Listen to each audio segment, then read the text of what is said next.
মায়াজ ভালো আছে তোমার ছোট ভাইয়ের সাথে? এখন চলো আমরা যাবো। তোমার আম্মা যেদিন আমাকে অনুমতি দিবে আমি ঠিক সেদিনে চাকরি করব। তুই জানো আমার চোখ কয়টা? হ্যালো ফ্রেন্ডস, আশা করি সবাই ভালো আছেন। সম্প্রতি রিলিজ হয়েছে কামাল রাজের জনপ্রিয় সিরিজ এটা আমাদেরই গল্পের 16 নম্বর পর্ব। সিনেমাওয়ালা চ্যানেলে মুক্তি পাওয়া এই নাটকটি ট্রেন্ডিংয়ে আছে। আজকের ভিডিওতে আমরা কথা বলবো এই পর্বের কিছু ইমোশনাল মোমেন্ট এবং চরিত্রগুলোর টানাপোড়েন নিয়ে। আপনি যদি নাটকটি দেখে থাকেন তবে কমেন্টে জানান আপনার কেমন লাগছে। মূল আলোচনা নাটকের প্রেক্ষাপট। সে খুব খারাপ, আমার সাথে খুব খারাপ ব্যবহার করেছে। এই পর্বে আমরা দেখি মেহেরিন ও সমীরের জীবনের এক কঠিন সময়। মেহেরিনের ছোট ভাই মায়াজ তাদের বাসায় বেড়াতে আসে, কিন্তু আমরা জানি সমীরের মা অর্থাৎ মেহেরিনের শাশুড়ি মেহেরিনকে একদমই সহ্য করতে পারেন না। মায়াজের উপস্থিতিতে সেই তিক্ততা যেন আরও বেড়ে যায়। গুরুত্বপূর্ণ দৃশ্য, শাশুড়ির ব্যবহার। নাটকের সবচেয়ে হার্ট টাচিং এবং একই সাথে রাগের জায়গায় ছিল শাশুড়ির। লুৎফুন নাহারের আচরণ, মায়াজকে দেখে তিনি যেভাবে পাবলিক হোটেল বা নঙ্গরখানার সাথে তুলনা করলেন তা সত্যি আমাদের সমাজের এক কুৎসিত রূপ তুলে ধরে। বিশেষ করে যখন মায়াজ একটি মগ ভেঙে ফেলে, বড় বাবির এবং শাশুড়ি মিলে তাকে যেভাবে অপমান করে তা দেখে যে কোনো দর্শকের খারাপ লাগবে। গুরুত্বপূর্ণ দৃশ্য, মেহেরিনের কষ্ট। তোমার সঙ্গে আমার কথা আছে। আমার হাত ধরেন কোন সাহসে? আপনি ভুলে যাবেন না আমি আপনার ছোট ভাইয়ের ওয়াইফ, সম্পর্কে আপনি আমার ভাসুর হন। মেহেরিন চরিত্রে ফায়েল দারুণ অভিনয় করেছে। নিজের ভাইয়ের অপমান সইতে না পেরে তার যে অসহায়ত্ব, নিজের ঘরে সে পরবাসী।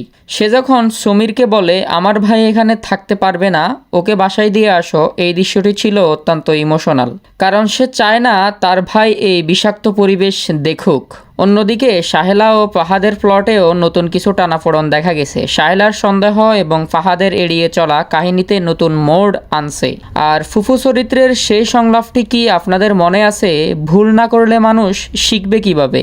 এই কথাটি পুরো নাটকের এক গভীর জীবন দর্শন দেয়। পজিটিভ ও নেগেটিভ দিক। পজিটিভ হচ্ছে বাস্তবধর্মী সংলাপ ও অভিনয়, বিশেষ করে মধ্যবিত্ত পরিবারের অভ্যন্তরীণ কলহগুলো খুব নিখুঁতভাবে ফুটিয়ে তোলা হয়েছে।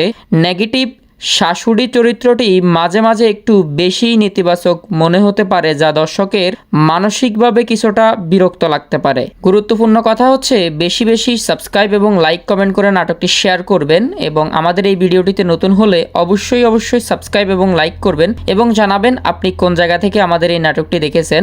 মোস্তফা কামাল রাজ পরিচালিত এটা আমাদেরই গল্প ধারাবাহিক নাটকটি সপ্তাহে 2 দিন রিলিজ হয়, প্রতি সপ্তাহে বুধবার ও বৃহস্পতিবার। সময় দুপুর 12টায় প্ল্যাটফর্ম ইউটিউবে সিনেমাওয়ালাতে, এবং এই নাটকটি নিয়মিত প্রচারিত হয়ে আসছে। আপনি যদি নিয়মিত দর্শক হন তবে এই 2 দিন দুপুরবেলা নতুন পর্বের জন্য চোখ রাখতে পারেন এই চ্যানেলটিতে, এবং আমাদের চ্যানেলটি সাবস্ক্রাইব করবেন। আমরা তার আগে আপনাকে জানিয়ে দিব কখন রিলিজ হবে। সামগ্রিকভাবে এটা আমাদেরই গল্প এই পর্বটি ছিল ইমোশনে ভরপুর।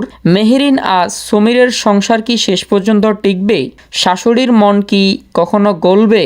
আপনাদের কি মনে হয়? কমেন্টে অবশ্যই আপনাদের মতামত শেয়ার করুন। ভিডিওটি ভালো লাগলে লাইক দিন এবং আমাদের চ্যানেলটি অবশ্যই সাবস্ক্রাইব করে সঙ্গে থাকুন।